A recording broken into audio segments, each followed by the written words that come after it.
다 같이 성경을 들고 일어서시기 바랍니다. 봉독해 드릴 하나님의 말씀은 창세기 21장 10절에서 창세기 21장 8절에서 14절입니다. 이게 좀 잘못됐네요. 창세기 21장 8절에서 14절 말씀까지를 제가 봉독해 드리겠습니다. 이것은 하나님의 말씀입니다. 아이가 자라매 줬을 때고 이삭이 줬을 때는 날에 아브라함이 큰 잔치를 베풀었더라. 사라가 본즉 아브라함의 아들 애굽 여긴 하갈의 아들이 이삭을 놀리는지라. 그가 아브라함에게 이르되 이 여종과 그 아들을 내쫓으라. 이 종의 아들은 내 아들 이삭과 함께 기업을 얻지 못하리라 하므로 아브라함이 그의 아들로 말미암아 그 일이 매우 근심되었더니 하나님이 아브라함에게 이르시되 내 아이나 내 여종으로 말미암아 근심하지 말고 사라가 내게 이른 말을 다 들으라. 이삭에게서 나는 자라야 내 씨라 부를 것임이니라. 그러나 여종의 아들도 내 씨니 내가 그로 한 민족을 이루게 하리라 하신지라. 아브라함이 아침에 일찍이 일어나 떡과 물 한 가죽 부대를 가져다가 하갈의 어깨에 메워주고 그 아이를 데리고 가게 하니 하갈이 나가서 브엘세바 광야에서 방황하더니. 아멘. 네, 앉으시기 바랍니다. 오전 예배 시간에는 창세기 21장 1절에서 7절의 말씀을 가지고 언약의 자손 이삭을 통해서 계승되는 하나님의 나라라고 하는 제목으로 오전에 제가 말씀을 전했습니다. 창세기 12장에 제가 들어와서 아브라함에 대한 내러티브를 지금 쭉 성경을 지금 제가 연구해서 설교를 하고 있는데요. 아브라함에 들어와서 창세기 12장 1절과 2절과 3절에 아브라함의 언약이 나오죠. 1절, 2절, 3절에 하나씩 세 가지 언약이 나와요. 그래서 이번에 제가 창세기를 연구를 하면서 물론 그 전에도 이제 아담 언약 조금 언급했고 노아 언급을 하면서 언약에 대한 이 부분에 대해서 제가 조금 생각을 하게 됐어요. 그러다가 이제 아브라함의 그 본문을 들어가기 전에 이제 설교를 준비하면서 언약에 대한 부분을 내가 좀 더 한번 정리를 해봐야 되겠다라는 마음이 들었어요. 그 전까지는 제가 이렇게 언약에 대한 부분을 깊이 있게 연구를 안 해서 하다 보니까 이게 언약에 대한 이 부분을 절대로 이거는 가볍게 봐서는 안 되는 거예요. 그래서 제가 노아 언약 때부터 사실은 언약에 대한 부분을 여러분들에게 좀 말씀을 드리다가 아브라함에 딱 들어와서 언약이라고 하는 것들을 무시할 수가 없잖아요. 이 언약을 내려놓을 수가 없어요. 지금까지 12장부터. 여러분들도 이제 제 설교를 들어보셔서 알겠지만 언약을 뺄 수가 없어요. 그 모든 것들이 뭐냐면 창세기 12장 1절과 2절과 3절에서 하나님이 아브라함에게 나타나서 이 언약의 성격이 일방적인 성격이라고 그랬잖아요. 일방적으로 하나님이 죽게 이거예요. 아브라함과 상의한 것도 없어요. 하나님이 나타나서 일방적으로 하시는 거예요. 그러니까 하나님이 아브라함의 삶을 통해서 일방적으로 맺은 언약이기 때문에 언약을 맺으신 하나님, 또 언약을 맺게 한 아브라함, 이 사이를 지금 쭉 21장까지 지금 우리가 아브라함의 내러티브를 우리가 지금 공부를 하고 있는 거예요. 정말 언약은 너무너무 중요하고 내가 늘 12장부터 여러분들에게 말씀드렸잖아요. 아브라함에 대한 스토리를 우리가 이해할 때에는 창세기 12장 1, 2, 3절을 기억하지 않으면 그 아브라함에 대한 어떤 부분을 이해를 잘못하는 거예요. 그래서 12장 1절, 2절, 3절을 꼭 기억해야 되고, 그리고 이제 아브라함의 그 내용이 25장에 끝나는데 아브라함의 내용이 25장에 끝났다고 해서 아브라함의 언약이 사라지는 게 아니에요. 그대로 그 언약이 이삭에게로 전수가 됩니다. 계승이 되는 거죠. 그리고 이삭에 대한 스토리도 끝나고 이삭이 끝났다고 그 언약이 없어지는 것이 아니라 이삭이 난 에서와 야곱 중에 동생인 야곱에게로 이 아브라함에게 준 언약이 계승이 되는 거예요. 계대 계승이라 그러죠, 가정안에서. 그래서 이번 주 금요일에도 제가 이런 말씀을 드렸지만, 창세기 지금 우리가 12장에 아브라함을 공부를 하면서, 물론 그 전부터 이제 노아 언약이라던가 그 전에 이제 아담의 언약에서 세 가지, 창조 언약하고 그 다음에 행위 언약하고 그 다음에 구속 언약, 아담과 맺은 세 가지 요 중요한 언약의 봉우리거든요. 이러한 언약의 관점을 기억하고 반드시 성경을 우리가 읽어야 됩니다. 그러니까 지난번에 제가 말씀드린 대로 구속사 하면, 구속사는 동전의 앞면이고 언약 신학하면 그 동면의 구속사의 뒷면이에요. 그러니까 같이 가는 거예요, 같이. 그래서 이제 언약에 대한 이 부분을 여러분들에게 이제 말씀을 드리고, 21장 1절에서 2절에 보면은 사라가 아이를 낳았어요. 근데 그냥 아이를 낳았다? 난 거네? 그게 아니잖아요. 그 오전에 제가 설교할 때 앞부분에서 이제 그동안에 우리가 성경을 봤던 12장부터 쭉 말씀을 드리면서 사라가 아이를 낳는다는 것은 100% 불가능한 겁니다. 이거는 인간적인 면에서는 안 되는 거예요. 인간적인 면에서는 안 되지만 하나님은 하시잖아요. 평범하게 그냥 사라가 다른 여인들처럼 나이도 그렇고 아이를 낳을 수 있는 상황이었다면, 이삭 낳았어? 이삭을 낳네? 아마 그랬을 거예요. 근데 인간적으로는 완전히 불가능한 그 상황 가운데에 있을 때에 하나님이 이삭을 준 거잖아요. 사라 90세, 아브라함 100세.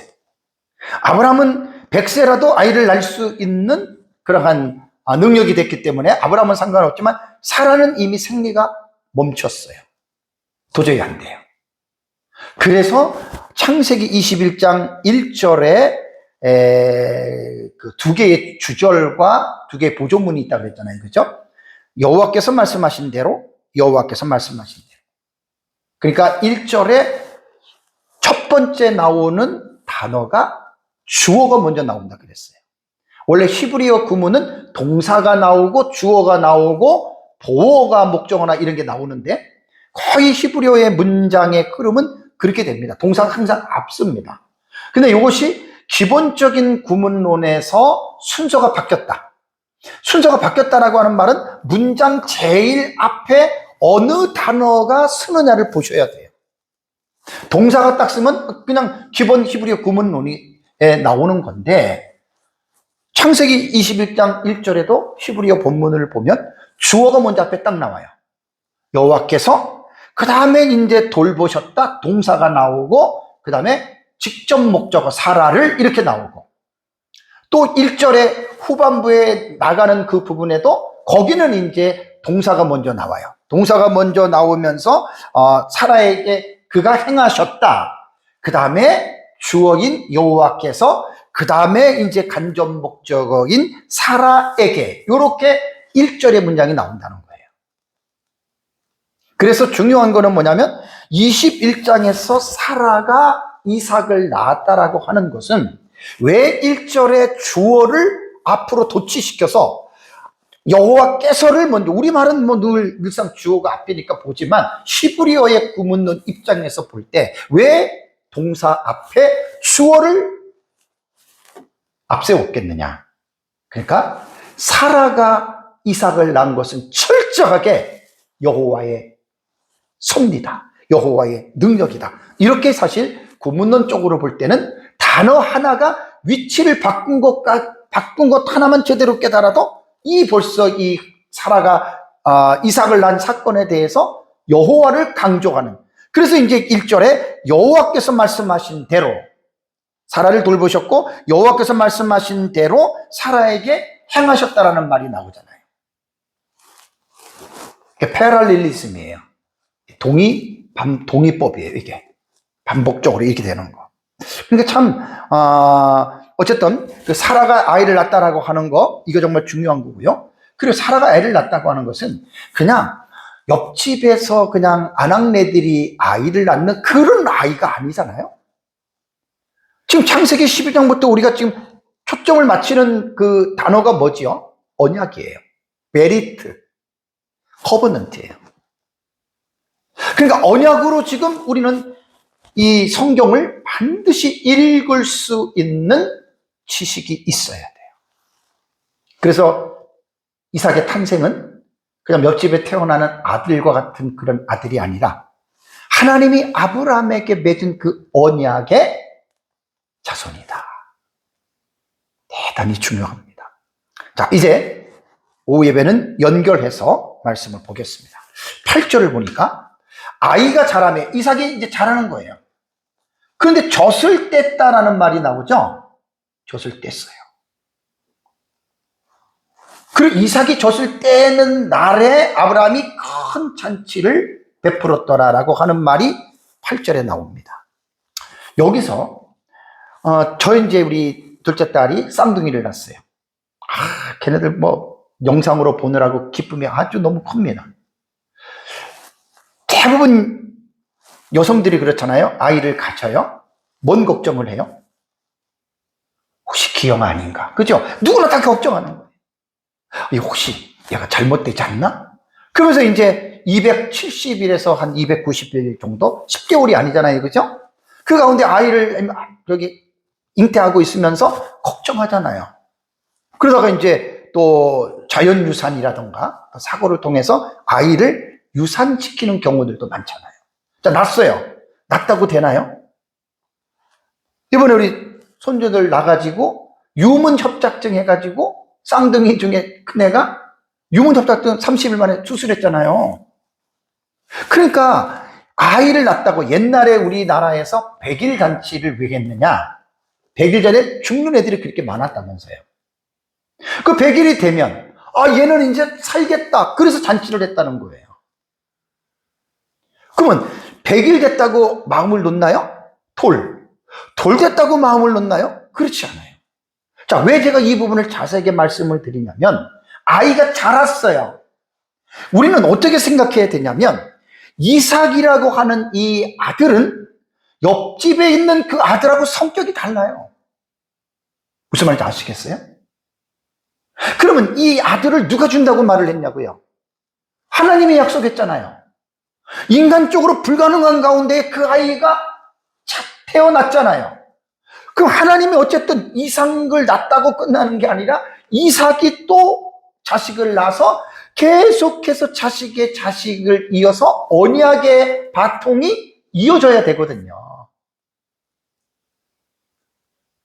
그러니까 아이가 자랐다라고 하는 말을 단순하게 보지 말고 성경에는 없지만 하나님께서 섭리하시고 하나님께서 보호하시는 가운데에 이삭이 젖을 먹고 자랐다는 거예요. 그래서 젖을 뗐다라고 하는 말은 보통 젖을 떼는 시기는 3세 전후입니다. 사람마다 차이가 있어요. 옛날에는 거의 애들이 뭐 4살, 5살까지 먹었다고 하잖아요.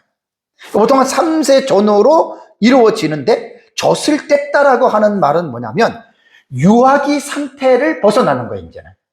유아기 상태를 벗어나서 이제는 독립적인 존재로 인식이 되는 시기를 말을 합니다.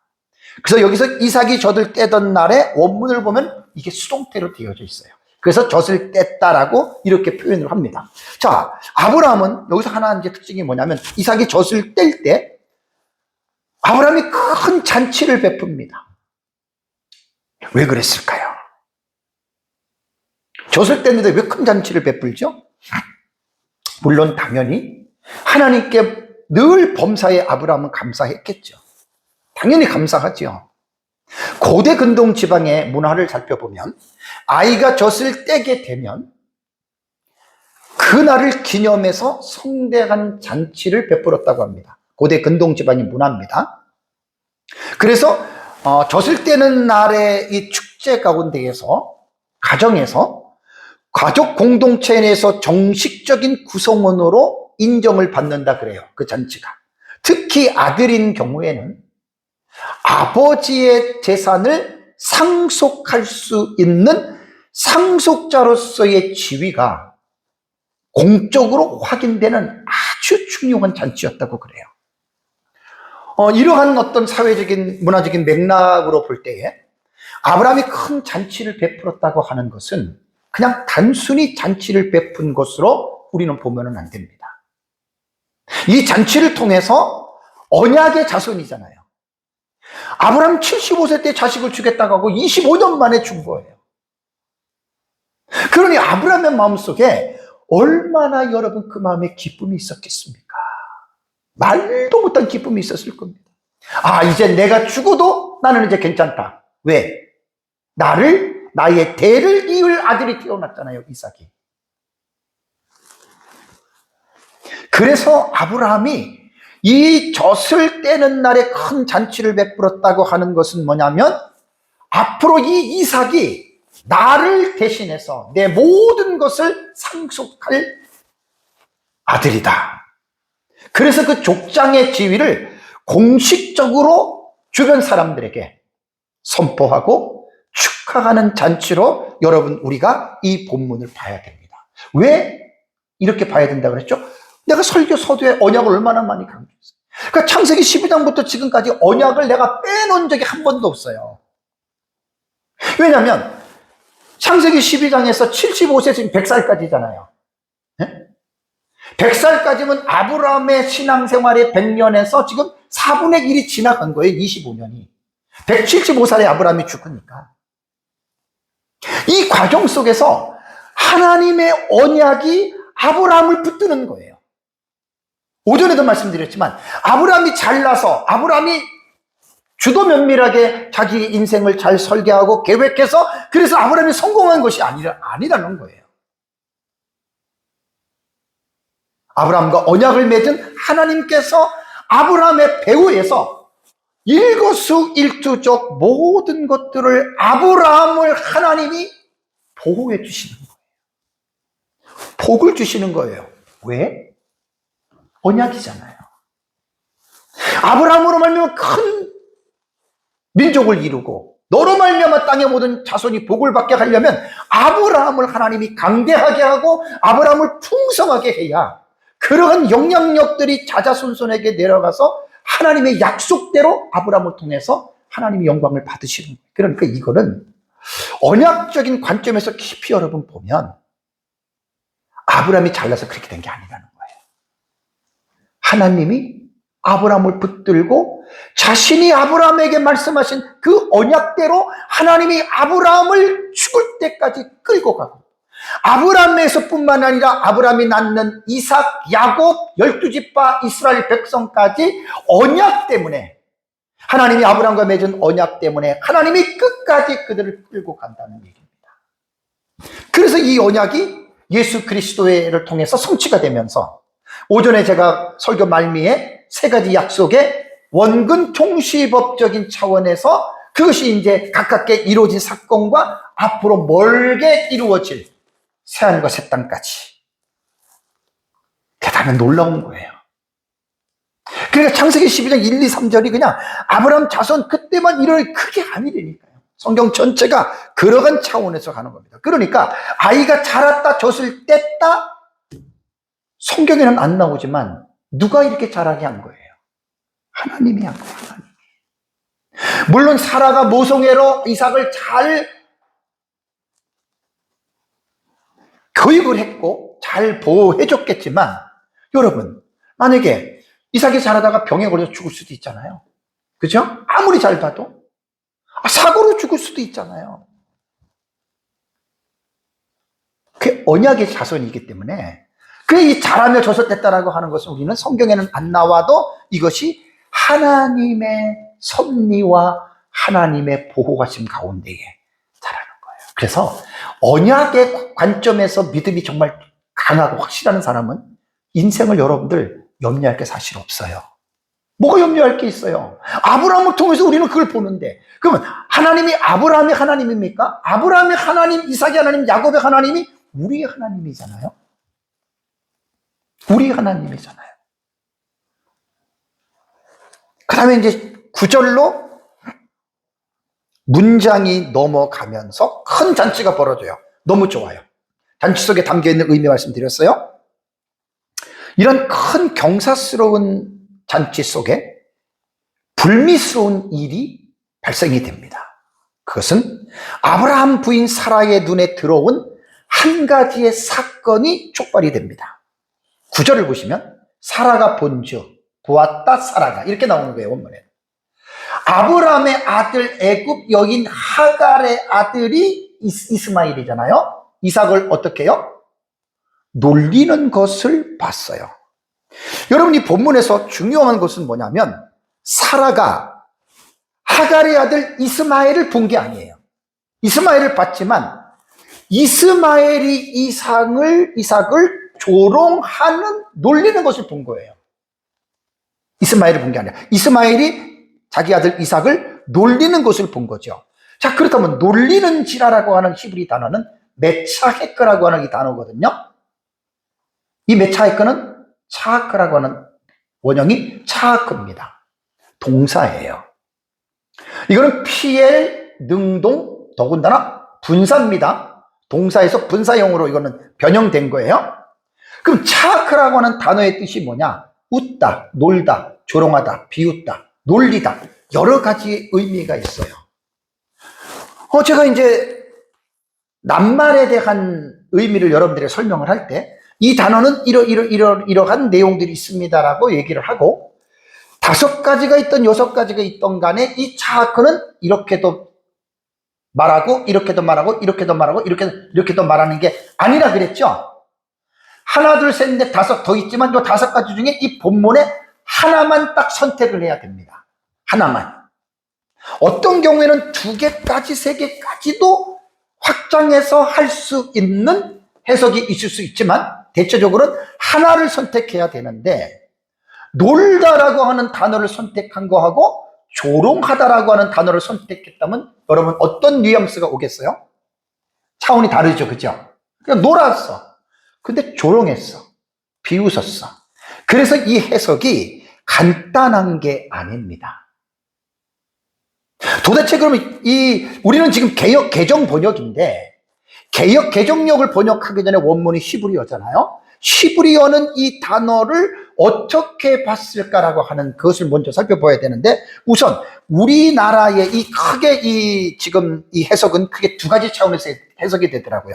첫 번째는 뭐냐면 단순하게 이스마엘이 어린 이삭과 함께 그냥 놀다 이렇게 번역한 번역본들이 있어요. 이렇게 지금 번역한 거 하고 다음에 둘째는 조롱하다, 비웃다, 놀리다. 차원이 다르죠. 그죠? 딱 2가지의 그 해석법이 있더라고요. 그래서 한국어 역본을 제가 한 13가지 정도의 역본을 보니까 특히 이제 그 중립적인 입장이라 그래요. 혹은 뭐 긍정적인 번역이다라고 하는 공동 번역은 이렇게 번역했습니다. 그런데 사라는 에집트 여자 하갈이 아브라함에게 낳아준 아들이 자기 아들 이삭과 공동 번역이니까 천주교 성경은 단어가 조금 다른 게 있어요. 이삭과 함께 뭘 하는 것을 보고 노는 것을 봤다. 메차하크라고 하는 단어를 노는 것으로 그냥 단순하게 그냥 자기들 노는 거야 이렇게 봤다는 거예요. 한국 역본 가운데 우리말 역을 보니까 우리말 성경하고 가톨릭 성경하고 가톨릭 성경의 개정력이 있어요. 노는 것으로 이렇게 번역을 했고요. 구약의 역본이 70인 역본이 있죠. 70인 역본과 그 다음에 사마리아 오경과 불가타, 벌게이트라 그러죠. 라틴어 그 번역 불가타 역도 함께 노는 것으로 사실은 번역을 했어요. 요거는 중립적이면서도 긍정적인 의미로 번역을 했다는 말입니다. 그런데 그 외에 나머지 역본들은 중립적이고 긍정적인 것이 아니라 이걸 학자들은 부정적이라고 얘기를 하더라고요. 부정적으로 번역했다라고 하는데 부정이라고 해가지고 나쁘거나 그런 건 아닙니다. 그런 뜻은 아니고 부정적인 의미로 표현을 했는데 희롱하다, 놀리다, 조롱하다로 번역을 했어요. 이것이 우리말 성경의 개역개정, 우리 거 개역 한글 새번역, 표준 새번역, 우리말, 쉬운말, 현대인의 성경, 현대어 성경, 바른 성경, 한글 흠정형 킹 제임스 버전. 부정적으로 희롱하다 놀리다 이렇게 다 번역했어요.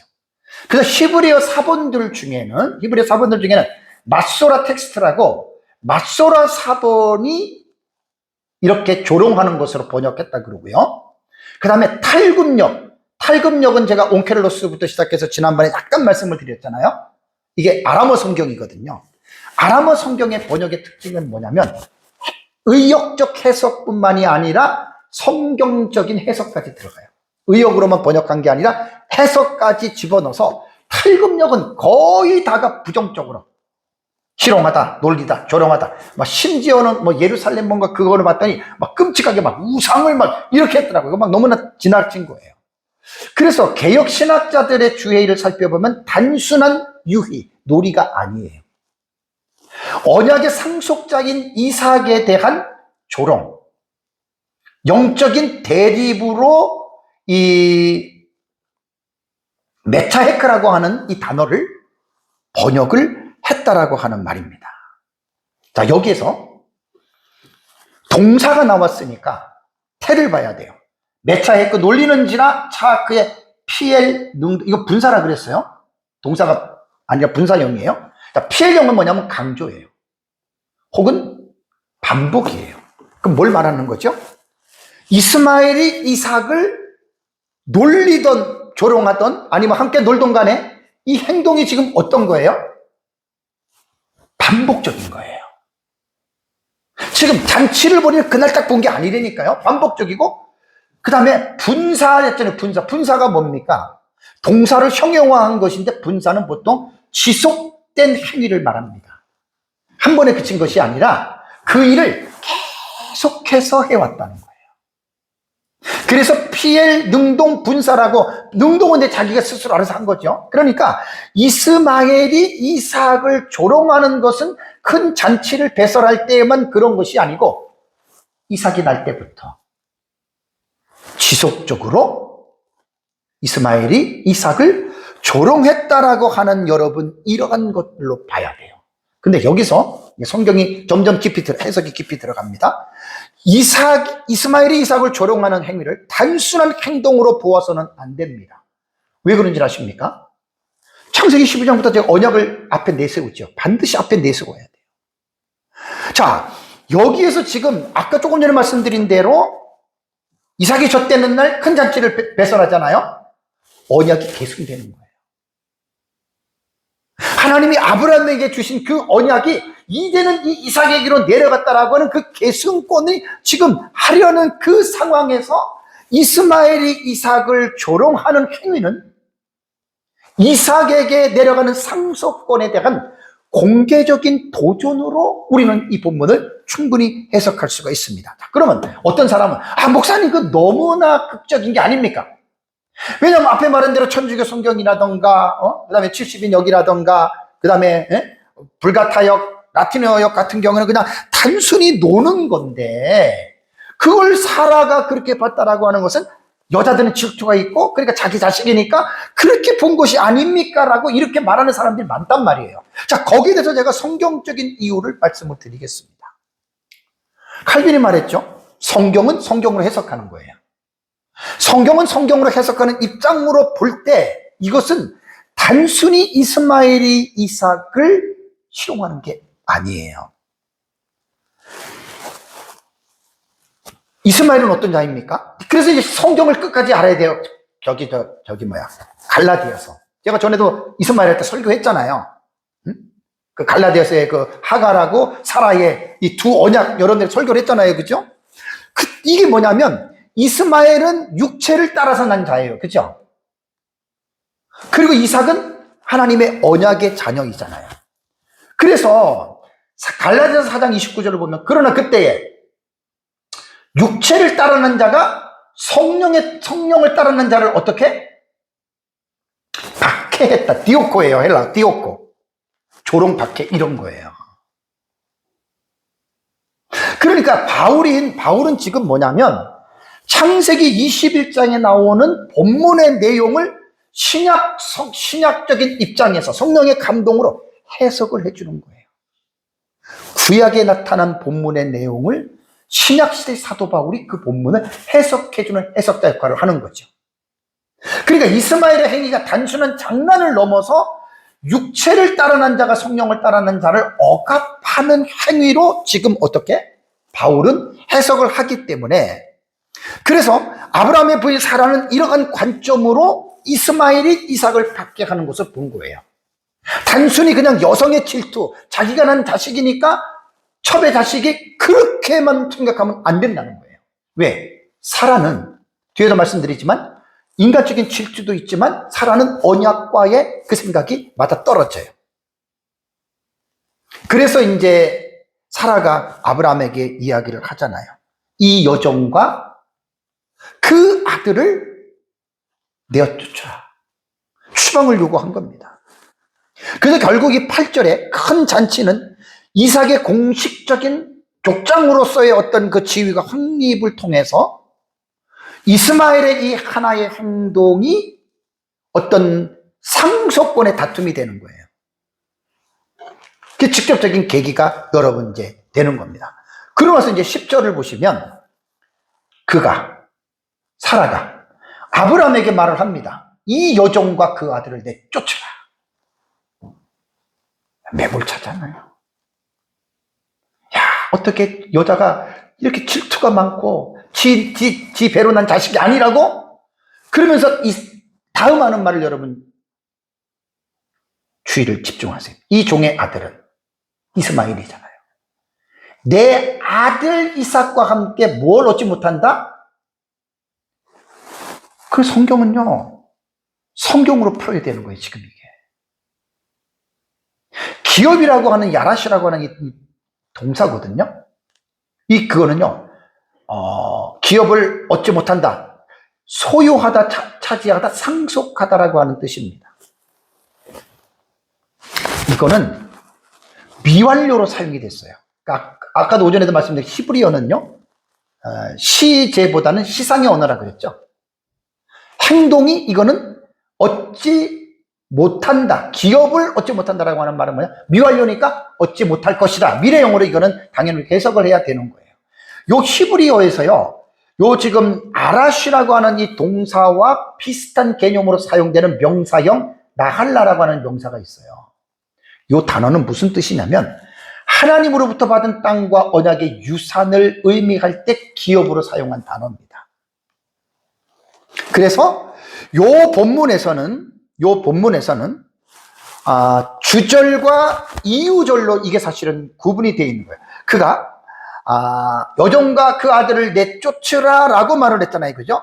내쫓으라 라고 말을 하면서 그 뒤에 나오는 그 단어가 뭐냐면 키라고 하는 히브리어에 요 키라고 하는 단어가 나옵니다. 요 키는 뭐냐면 이유 접속사예요. 이유를 나타나는 거예요. 그 아브라함에게 이 여종과 그 아들을 내쫓으라. 왜 그런 줄 아냐? 이유란 말이에요. 이유.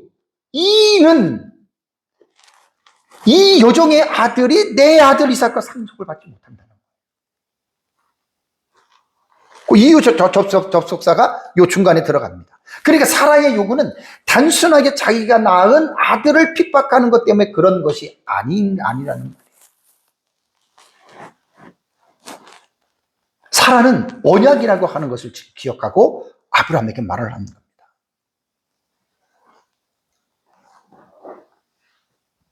그러니까 여기서 사라가 말하는 기업, 야라시라고 하는 여러분 이 단어는 단순히 아브라함의 재산을 이어받는 물질적인 재산만 말하는 게 절대로 아니에요.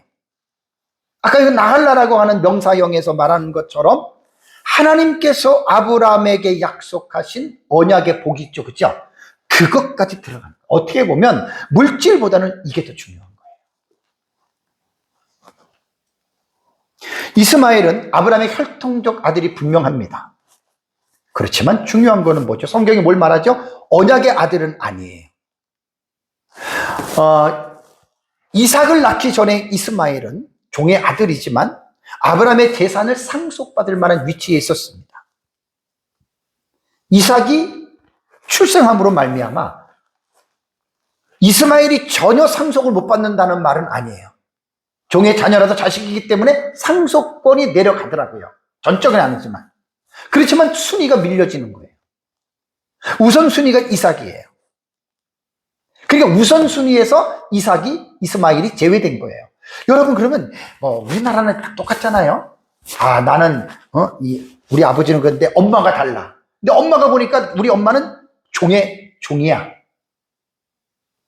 왜 이스마엘이 모르겠어요? 그러니까 어릴 때부터 얘는 그걸 생각했을 거 아니에요, 이스마엘이. 응? 쟤만 없었으면 내가 상속자인데. 그건 죄인된 인간의 속성은 누구나 할 것 없습니다.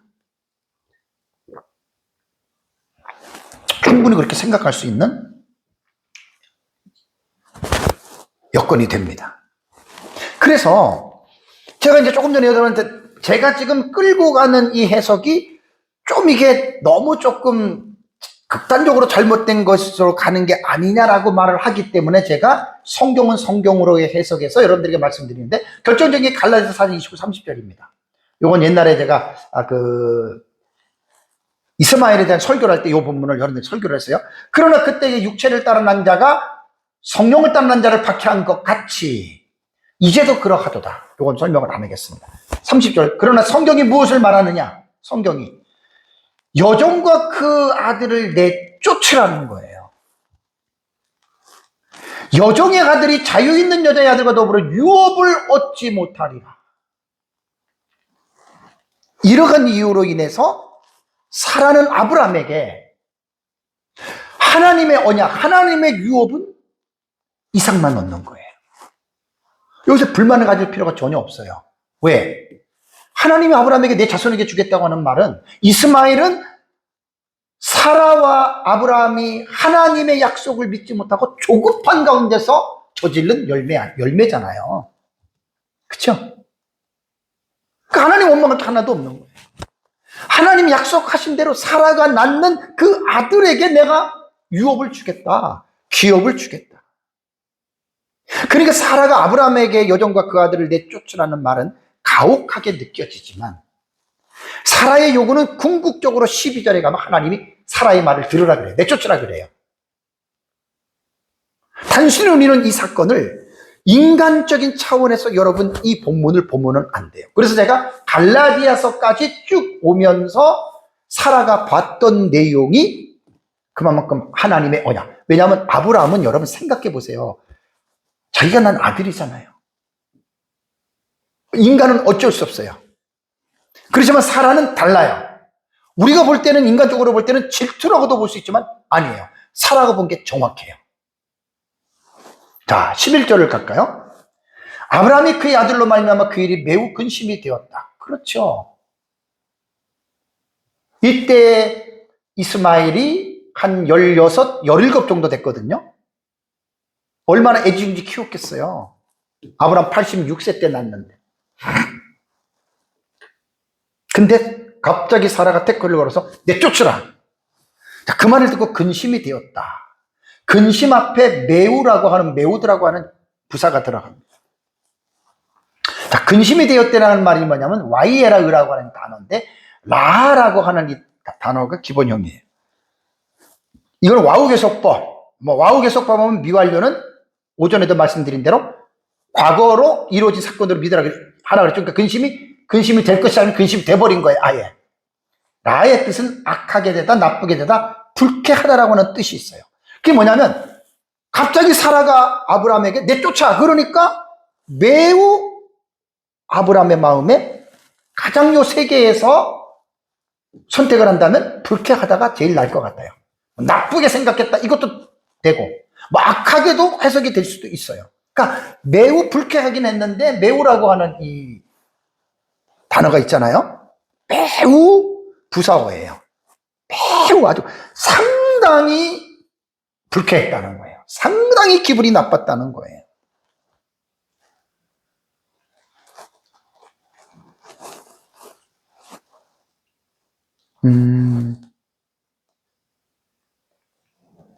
아마 이 당시 아브라함에 대한 속에 있는 것들은 성경이 없으니까 어떨지는 모르지만 아마 상당히 충격을 많이 받았을 겁니다. 자, 이스마엘은 아브라함이 하갈을 통해서 낳았지만 여전히 아브라함의 아들이에요. 당시 고대 근동법에 의하면 아들을 내쫓는 건 이건 부도덕하고 아주 가혹한 행위로 간주되었다라고 말을 해요. 그러니까 사라의 요구도 어떻게 보면 주변 사람들이 보더라도 저게 너무나 갑질한다라고 아마 이렇게 생각을 할 수도 있었을 겁니다. 그래서 아브라함은 다른 사람의 아버지잖아요. 장본인이잖아요.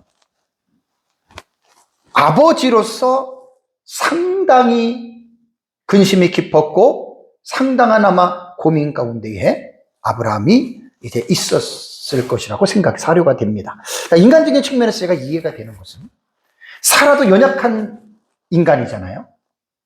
근데 여종 하갈하고 이스마엘이 같이 자라요. 자기가 아들이 있어요. 제가 볼 때는 웬만하지 않고는요, 사라가 하갈과 특히 이스마엘을 품는다라고 하는 것은 좀 불가능하다고 봅니다. 인간의 어떤 심리 속에서. 특히 죄인의 심리에서는 우리나라도 옛날에 우리 그 조선 왕조라든가 그 왕조의 어떤 실록을 한번 보십시오. 후궁들을 통해 가지고 서로 죽이고 이게 어쩔 수가 없는 거예요.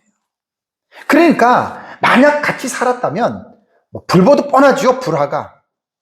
그래서 아마 이 일이 하나님이 깨끗하게 아마 그렇게 정리를 해주신 것이 아닌가라는 생각이 듭니다. 자, 이제 하나님의 이 말을 듣고 아브라함이 근심의 시간이 지났습니다.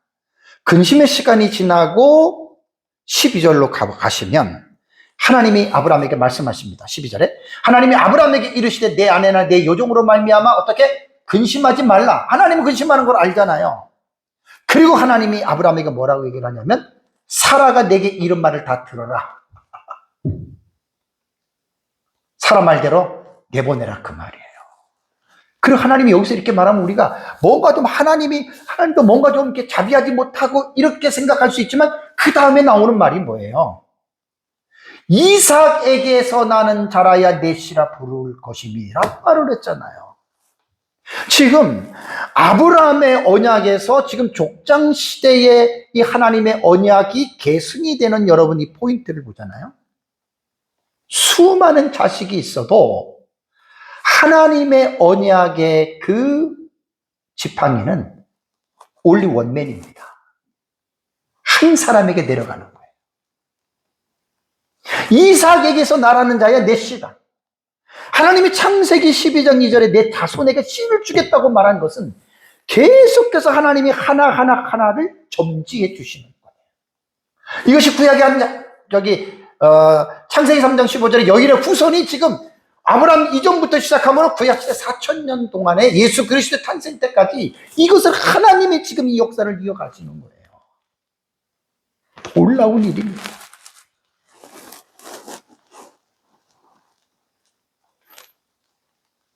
그래서 이제 12절에 초반절에 보면 하나님이 아브라함에게 이르시되 위로하시는 거예요. 위로.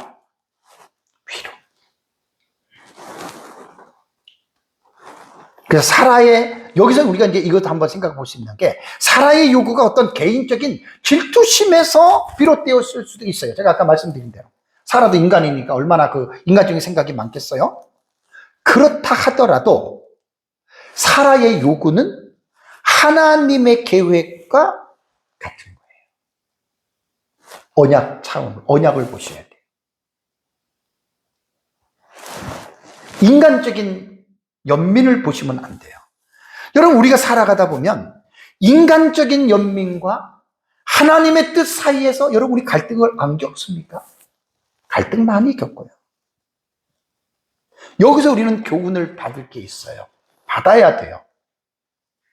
인간적인 연민, 인간적인 생각, 하나님의 뜻하고 그것이 반대가 된다면 뭘 버려야 돼요? 뭘 거부해야 돼요? 당연히 인간적인 연민이죠. 사실 아브라함으로서는 이 하나님의 말이라도 순종하기가 여러분 쉽지 않았을 겁니다. 하나님이 분명하게 이삭에게 나는 자라야 내 씨라 부를 것이라고 분명하게 하나님이 못을 박았잖아요. 이삭에게서 나는 자라야 내 씨가 됩니다.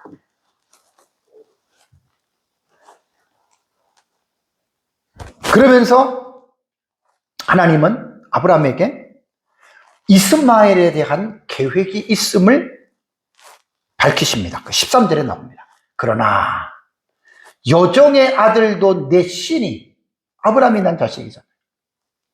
내가 그로 한 민족을 이루게 하리라 하신지라라고 하는 여러분 이 말씀이 나옵니다.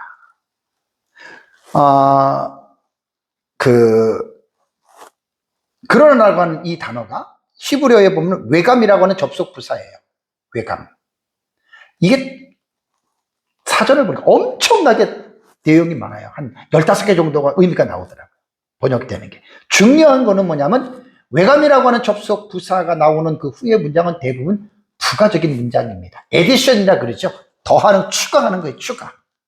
그 앞에 있는 사실에서 외감이라고 하는 접속 부사가 나오면 그 다음에 나오는 내용은 거의 다가 추가하는 거예요. 에디션이에요.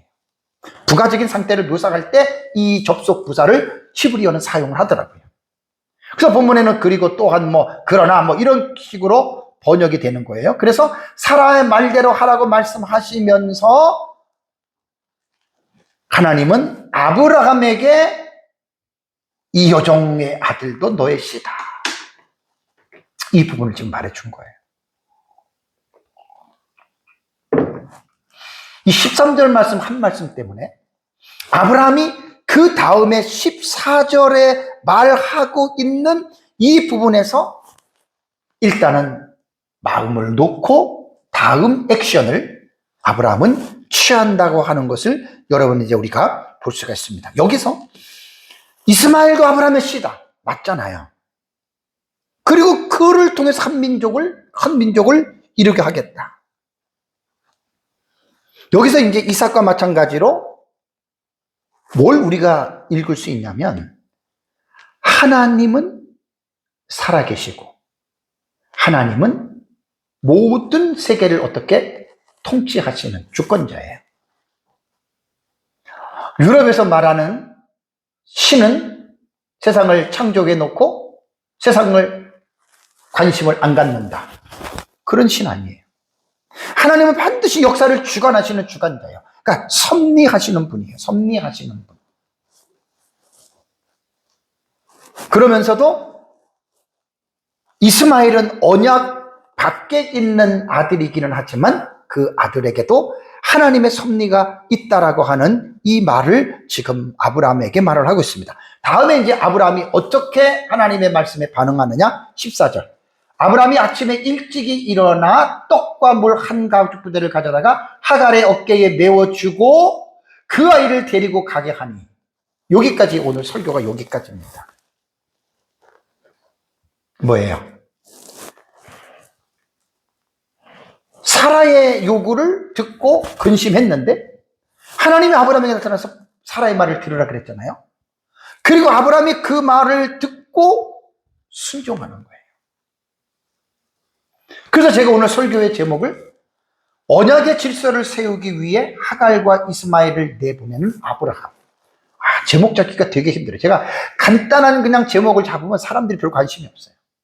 어떻게 하면 제목을 통해서 사람들이 이 설교에 관심을 갖게 할까 되게 많은 신경을 제가 씁니다. 그건 어쩔 수가 없어요. 제가 제 설교를 유튜브에 올리기 때문에 되신 대로 많은 사람이 들으면 좋죠. 그냥 식상한 제목 같은 경우는 아예 사람들이 안 눌러요.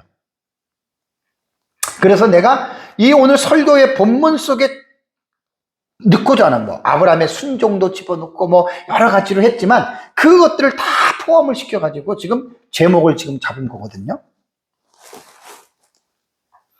되게 힘든 결단입니다. 우리는 이제 3자니까 아브라함이 순종했어. 우리는 이렇게 쉽게 말하죠. 본인 아브라함 입장을 생각해 보십시오. 그런데 우리가 그런 생각을 딱 우리가 여러분 날려버려야 될 것이 뭐냐면, 자, 아브라함이 아침에 일찍이 일어나. 기억나세요? 지난주에 아비멜렉이 아침에 일찍 일어나. 그 오전 예배 제가 이거를 2절 가지고 1시간 설교를 한 거예요. 관용구라 그랬죠. 구약 성경에 한 10몇 개 본문이 나와요. 히브리어도 똑같아요.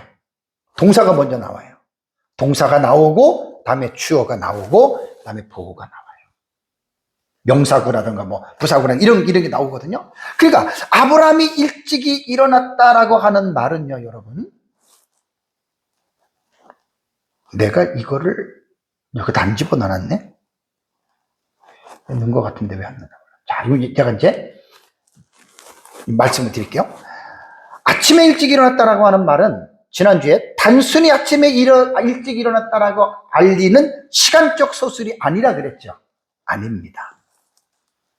히브리어, 이제 구약 성경의 히브리어의 내러티브 문법에서 반복적으로 지금 요 내용이 사용이 돼요. 아브라함이 아침에 일찍 일어났다. 그 다음에 아브라함이, 그 다음에 명사형, 아침에 일찍.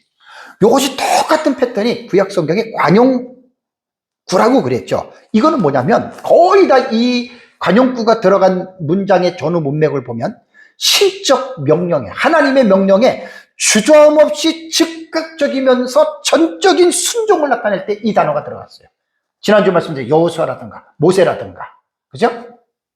아브라함, 심지어는 이방인이었던 아비멜렉까지 꿈속에 나타나서 자기에게 말씀하신 그 하나님의 말씀대로 갔는데 이 동사가 시필테라 그랬죠. 사역형, 능동태란 말이에요. 그러니까 하나님이 시켜서 한 게 아니고 하나님의 그 말씀을 듣고 자기가 자기 자신에게 시킨 거예요. 빨리 하나님의 말씀대로 내보내라, 이렇게. 오전에도 잠깐 제가 시필테에 대한 이 사역형이 아주 묘미가 있어요. 그러니까 일반 능동태와 시필테는 능동태지만 달라요.